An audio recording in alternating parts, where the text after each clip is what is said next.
Bulls versus bears. The long history of two animals battling against each other on Wall Street has now paved its way into the crypto markets.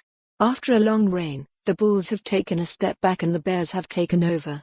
That said, most of us are aware that the market conditions right now aren't the most trader-friendly. Stable coins have been destabilized and there's a bloodbath with red candlesticks taking dips.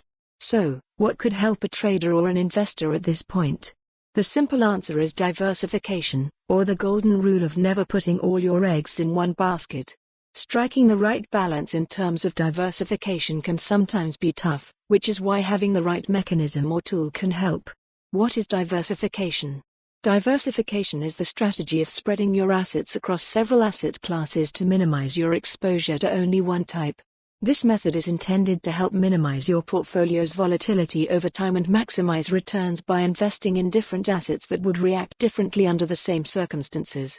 Some of the benefits of diversification include loss risk minimization. Asset diversification reduces the risk of losing money in a single asset type. This occurs because if one asset or asset class performs poorly, another asset or asset class performs well. This helps to balance the outcome and decreases the risk of portfolio loss. Capital preservation. Diversifying assets reduces the risk of capital loss. Debt instruments provide a set yield and capital protection, so including them in your follow the URL for the full article. For more on this story, visit the news article link.